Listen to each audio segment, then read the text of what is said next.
memimpin berdoa. Enggak. Bismillahirrahmanirrahim. Sebelum Ibu mulai kegiatan pembelajaran pada pagi hari ini, akan Ibu cek kehadiran terlebih dahulu ya. Hari ini siapa yang tidak masuk? Oke, Atika Lutfi, Ananda Putri. Oke. Hari ini kita akan belajar mengenai teks berita. Nah, berita itu membantu kita tetap terhubung dengan dunia di sekitar dan memahami dunia di luar. Peristiwa-peristiwa terkini yang mempengaruhi kehidupan secara langsung maupun tidak langsung. Sebelum kita lanjut, alangkah lebih baiknya kita mengetahui tujuan pembelajaran kita pada pertemuan kali ini. Tujuan yang pertama, peserta didik dapat menjelaskan definisi berita. Tujuan yang kedua, peserta didik dapat menganalisis ciri-ciri berita.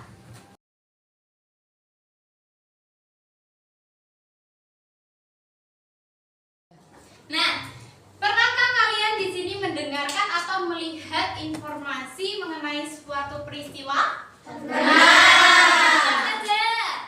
Korupsi. Oke, korupsi. Banjir. Kenaikan harga sembako. Kenaikan harga sembako. Oke. Peristiwa-peristiwa tersebut dapat kita olah menjadi sebuah berita. Apa itu berita? Informasi. Informasi. Peristiwa. Peristiwa. Apalagi? Sudah? Oke. Lalu pengertian berita menurut Kamus Besar Bahasa Indonesia siapa yang tahu? Siapa yang tahu?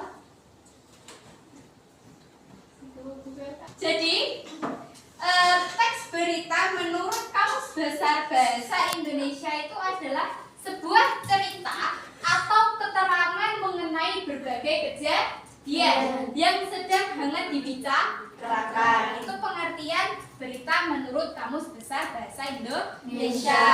Lalu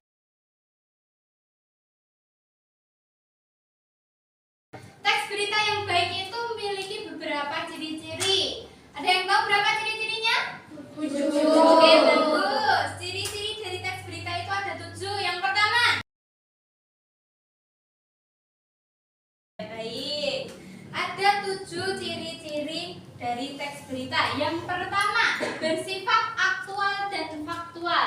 Bagaimana yang dimaksud dengan bersifat aktual dan faktual? Bersifat aktual, yang kalian ketahui tentang bersifat aktual? Berita yang lagi hangat dibicarakan. Ya, baru saja terjadi berita yang lagi hangat dibicarakan. Kalau faktual? Faktual. Iya. Berdasarkan fakta atau kenyataan. Yang tadi adalah ciri-ciri dari teks berita yang baik. Nah, sekarang menganalisis atau memahami isi berita dapat dilakukan dengan 2 cara. Cara yang pertama yaitu memahami isi berita dengan strategi prediksi. Yang dimaksud dengan strategi prediksi itu yang bagaimana?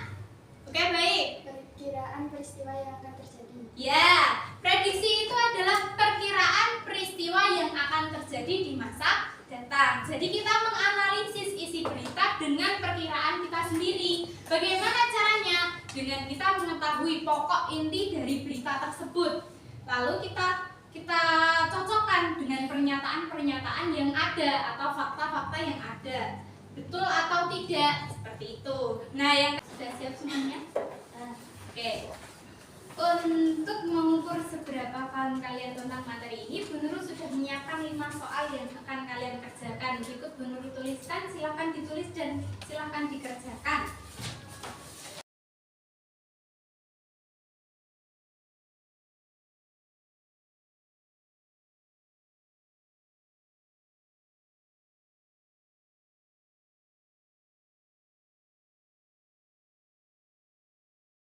Sudah selesai semuanya? Sudah. Silakan dikumpulkan di meja Ibu. Nah, jadi sudah paham ya tentang materi hari ini? Sudah. Oke, apa yang kalian pahami pada pembelajaran membuat berita yang baik dan benar. Oke, bagus. 2. Saya tahu ciri-ciri berita yang baik. Siapa lagi? Oke. Saya paham peristiwa apa saja yang bisa dijadikan berita. Oke, bagus. Jadi